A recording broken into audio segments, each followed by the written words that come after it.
누가복음 24장 44절에서 53절까지입니다. 신약성경 누가복음 24장 44절에서 53절까지입니다.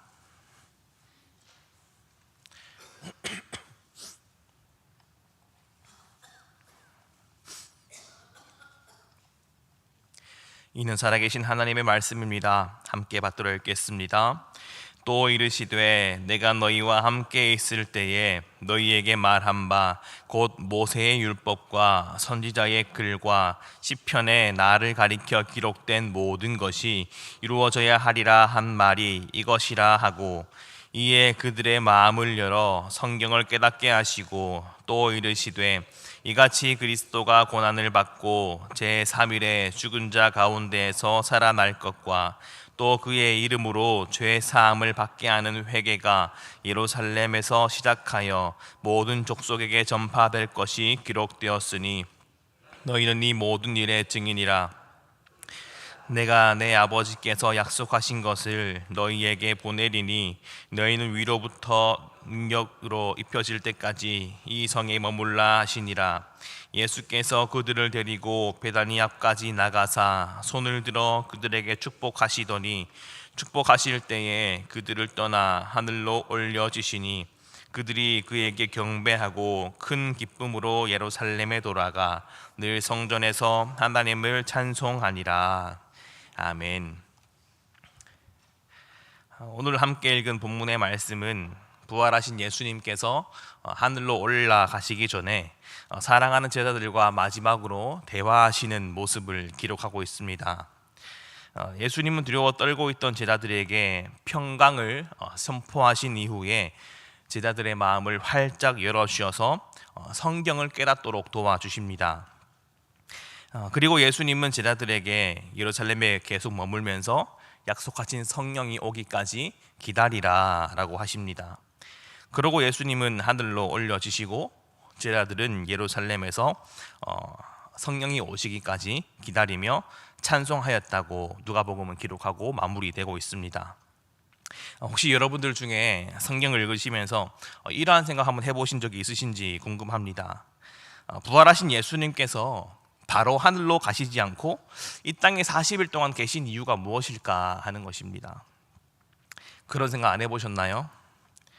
예수님이 십자가에서 죽으시고 부활하심으로써 예수님에게 주어진 그 십자가의 사명은 온전히 완수하셨습니다. 그러니 부활과 동시에 하늘로 가셔도 크게 이상하지 않은 상황입니다. 그런데 예수님은 부활하신 이후에 40여일간 이 땅에 계시며 시간을 보내셨습니다. 그 이유가 무엇일까 하는 것입니다. 물론 여러 가지 말들로 설명할 수 있겠습니다만 오늘 함께 읽은 이 본문을 중심으로 그 이유를 좀 더 고민해 보면 좋겠습니다.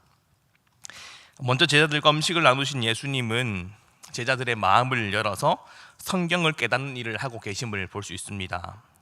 본문 44절과 45절에 보시면 이렇게 말합니다. 또 이르시되 내가 너희와 함께 있을 때에 너희에게 말한 바 곧 모세의 율법과 선지자의 글과 시편에 나를 가리켜 기록된 모든 것이 이루어져야 하리라 한 말이 이것이라 하시고, 이에 그들의 마음을 열어 성경을 깨닫게 하시고 라고 기록합니다. 부활하신 예수님은 자신이 죽으시고 부활하신 이 일이 이미 옛적에 하나님께서 구약의 말씀을 통하여 예언하신 말씀이 이루어진 것뿐이다 라고 말씀하십니다. 그러면서 예수님께서 죽으시기 전에 평소에 제자들에게 나누었던 그 누누이 말씀하셨던 그 말씀을 상기시키고 계신 거예요. 예수님이 평소에 제자들에게 말씀하셨던 그 말씀은 다름 아니라 예수님의 죽음과 부활에 관한 이야기입니다. 그런데 제자들은 미처 깨닫지 못했다라는 것입니다. 그래서 예수님께서는 그들로 하여금 그들의 마음을 열어 성경을 깨닫게 하시려고 그들의 마음을 열어주셨다라고 본문 45절은 기록하고 있습니다. 우리는 이 부분을 통하여 중요한 사실을 한 가지 알 수 있습니다. 그것이 무엇인가 하면은 하나님께서 우리의 마음을 열어주시지 않으면 성경을 깨달을 수 없다라는 것입니다.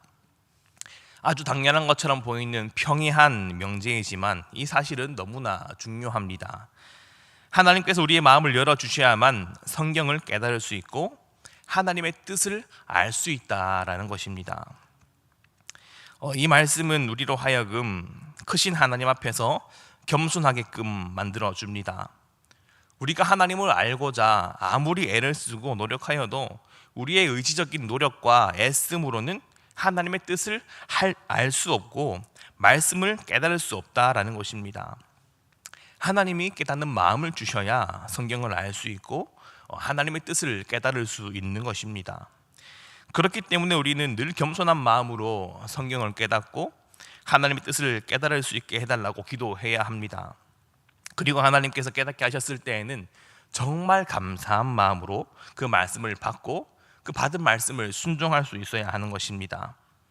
예수님은 그렇게 우둔하여서 깨닫지 못하는 제자들에게 찾아오셔서 그들의 우둔한 마음을 열어주시고 성경을 깨닫게 해주셨습니다. 이것이 하나님의 은혜요, 선물인 것입니다. 부활하신 예수님은 하늘로 바로 가지 않으시고 우둔하고 미련한 제자들에게 찾아와 주셔서 그들의 마음을 활짝 열어주시고 말씀을 깨닫게 하셨습니다. 하나님의 뜻을 알 수 있도록 해주셨습니다. 그러면 예수님은 이 제자들로 하여금 무엇을 깨닫기를 바라셨을까요? 그들의 마음을 열어서 성경을 깨닫도록 하나님의 말씀을 깨닫도록 하셨는데 무엇을 알기를 바라셨을까 하는 것입니다. 예수님은 46절에서 48절 말씀을 통하여서 제자들이 무엇을 알기를 바라시는지 일러주고 계시는데요, 우리 46절에서 48절까지 말씀을 함께 읽어보겠습니다. 또 이르시되 이같이 그리스도가 고난을 받고 제3일에 죽은 자 가운데에서 살아날 것과 또 그의 이름으로 죄 사함을 받게 하는 회개가 예루살렘에서 시작하여 모든 족속에게 전파될 것이 기록되었으니 너희는 이 모든 일의 증인이라. 아멘. 예수님은 자신의 죽음과 부활을 통하여서 복음이 예루살렘에서부터 모든 족속에게 전파될 것이다 라고 말씀하시면서 이 일이 성경에 기록되어 있고 너희가 이 일의 증인이다 라고 말씀하고 계시는 것입니다. 그러니 예수님께서 그들의 마음을 열어서 성경을 깨닫게 하시는데 그들이 깨닫기를 바라는 것이 무엇인가 하면은 모든 민족에게 복음이 전파되기를 원하시는 그 하나님의 뜻을 깨닫기를 원하신다는 거예요. 그 하나님의 마음을 깨닫고 부활의 증인으로 복음을 전파하는 사명을 감당하라고, 너희들이 그 사명 감당하라고 예수님께서 그들의 마음을 열어주셔서 하나님 말씀을 깨닫게 하시는 것입니다. 그렇습니다. 제자들은 이 모든 일의 증인입니다. 이들은 증인의 삶을 살아갈 것입니다. 예수님은 곧 하늘로 승천하시지만 땅에 남아있는 제자들은 부활의 증인이 되어서 온 천하에 다니며 복음을 전파하는 삶을 살 것입니다. 이 일은 실로 구약의 이사야나 미가 선지자가 예언한 말씀, 말일에 여호와의 산이 모든 산 꼭대기에 굳게 설 것이요 모든 작은 산 위에 뛰어나리니 만방이 그리로 모여들 것이며 율법이 시온에서부터 나올 것이라는 이 말씀이 이루어지는 일이기도 한 것입니다. 제자들에게 이 막중한 사명이 주어졌습니다. 이제 제자들은 어떻게 해야 할까요? 복음 들고 온 세상으로 나아가 복음을 전해야 할까요? 세상에 나아가서 복음을 전해야 하는 것은 맞지만 지금 당장은 아닙니다. 지금 당장 그 일을 해서는 안 됩니다. 아직은 때가 아닙니다. 본문 49절을 보시면 이렇게 말씀하십니다. 볼지어다 내가 내 아버지께서 약속하신 것을 너희에게 보내리니 너희는 위로부터 능력으로 입혀질 때까지 이 성에 머물라 하시니라 라고 말씀합니다. 제자들이 그 복음의 사명을 감당해야 하는 것은 맞지만 지금 당장은 아니라는 말씀입니다.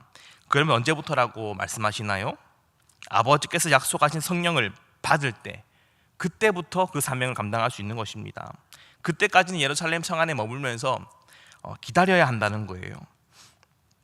예수님은 이 말씀을 마치시고 제자들을 데리고 베다니 앞까지 가시고요, 제자들에게 축복하신 이후에 하늘로 올라가십니다. 제자들은 그렇게 예수님과 이별하게 됩니다. 예수님과 이별한 제자들은 예루살렘으로 돌아와서 약속하신 성령을 기다리기까지 찬송하였다고 성경은 말합니다. 그렇게 예수님과 제자들은 이별하였습니다. 우리는 예수님께서 제자들과 이별하는 이 마지막 모습을 지켜보고 있는데요. 과연 예수님께서 부활하신 이후에 바로 하늘로 가지 않으시고 제자들과 40여일간 시간을 보내신 이유가 무엇이라고 느껴지십니까?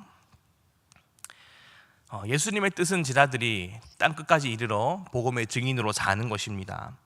그런데 제자들이 그 사명을 이루기까지 예수님께서 제자들에게 어떻게 다가가시고 제자들이 어떠한 과정으로 그 변화되기를 원하시는지 좀 더 지켜보면 좋겠습니다. 예수님은 제자들이 그저 예수님의 부활을 지식적으로 동의하고 알고 인정하는 것에만 그치기를 바라지 않으셨습니다. 예수님께서 제자들에게 바라시는 것은 예수님의 부활에 대한 지적인 동의와 인정을 넘어서서 제자들의 생각과 의지와 마음이 전 인격적으로 부활에 반응하여서 온전히 부활의 증인으로 살기를 바라시는 것이 예수님의 마음이셨습니다. 그렇기에 예수님께서는 부활하시고 바로 승천하신 것이 아니라 40여일간 제자들과 함께 시간을 보내시며 우둔한 제자들의 마음을 열어주셨고요, 하나님 말씀을 깨닫게 하셨습니다. 그들의 힘과 능력으로, 그들의 열심으로 그냥 복음 전하도록 내버려 두신 것이 아니라 오직 성령의 능력으로 그 충만한 힘을 덧입어서 복음 전하며 그 사명 감당하도록 그들로 하여금 성령을 기다리게 하셨습니다. 이 모든 일은 전적인 하나님의 은혜로만 가능한 일입니다. 그렇지 않나요? 제자들의 마음을 여는 것, 그들 스스로 할 수 있겠습니까? 할 수 없습니다. 하나님이 마음을 열어주셔서 성경을 깨닫게 하셔야만 하나님 말씀을 알 수 있습니다. 이것은 사람의 일이 아닙니다. 하나님의 일입니다. 또한 자신의 힘과 능력을 의지함이 아니라 하나님의 능력을 덧입음으로, 하나님의 힘을 덧입음으로 사명 감당하는 그 일 또한 제자를 스스로 할 수 없습니다. 성령님이 함께 해주셔야만 그 성령의 능력을 덧입을 수 있는 것입니다. 그래서 예수님이 부활하신 이후에 40여일간 제자들과 함께 하셨던 것입니다. 그래서 제자들이 그저 머리로만, 지식적으로만 예수님의 부활을 알도록 하신 것이 아니라 온 몸과 마음이 예수님의 부활을 믿고 전하며 인격적으로 주님을 만나며 주님을 따르는 삶을 살게 하시려고 이 40여일의 시간을 보내셨던 것입니다. 우리가 예수님의 부활을 믿는다라고 말하는데요, 예수님의 부활을 안다, 인정한다라는 그 사실이 우리로 하여금 부활의 증인으로 살게 하진 않습니다. 아는 것과 사는 것은 엄연히 다른 부분입니다. 신앙생활 하는 사람들 중에 예수님 부활을 못 믿는 사람이 있겠습니까? 죽은 자를 살리시는 전능하신 하나님께서 예수님 한 명 못 살리겠습니까? 예수님의 부활을 인정하지 못하는 신앙인은 그리 많지 않을 것입니다. 그런데 중요한 것은 예수님의 부활을 인정하고 아는 것에만 그치는 것이 아니라 예수님의 부활을 믿고 그 부활에 전 인격적으로 내 삶이 반응하여서 그 부활의 주님을 겸손히 따르고 전하는 삶, 그 삶이 정말 중요한 것입니다. 그러기 위해서는 내가 지식적으로 알고 인정하는 그 주님을 매일의 삶 속에 모셔드리며 주님과 만나며 사귀는 시간이 너무나 필요합니다. 부활의 주님과 더불어 먹고 마시며 인격적으로 사귀는 삶이 필요합니다. 우둔한 내 마음을 주님께서 열어주시는 그 경험을 해야 하는 것입니다. 그래야만 아버지 뜻을 더 깊이 알아갈 수 있습니다. 그리고 성령의 충만한 은혜가 임하기까지 기다리게 하시고 주님을 의지하게 하시는 그 하나님의 은혜를 경험해야 합니다. 그리고 그 주님은 성령의 능력 가운데 우리로 하여금 부활의 증인으로 온전히 살게 하시는 것입니다. 이러한 과정이 있을 때 우리는 지치지 않고 낙심치 않고 끝까지 주님 주신 사명을 잘 감당할 수 있는 것입니다. 성령의 능력으로 하기 때문이죠. 그런데 그것이 아니라 그저 우리의 아는 것, 우리의 지식, 우리의 힘, 나의 경험으로 그 사명 감당하려 애쓸 때에는 넘어질 수밖에 없는 것입니다. 성령을 기다리는 제자들은 성전에서 늘 찬송하며 기다렸다라고 말합니다. 성전에서 늘 찬송했다라는 것은 은혜 받을 만한 자리에서 하나님 베푸실 은혜를 간절히 사모했다라는 것을 의미합니다. 새벽마다 간절히 기도하시며 하나님 은혜를 사모하는 저희 모두 가운데 성령의 충만한 은혜가 가득하기를 바랍니다.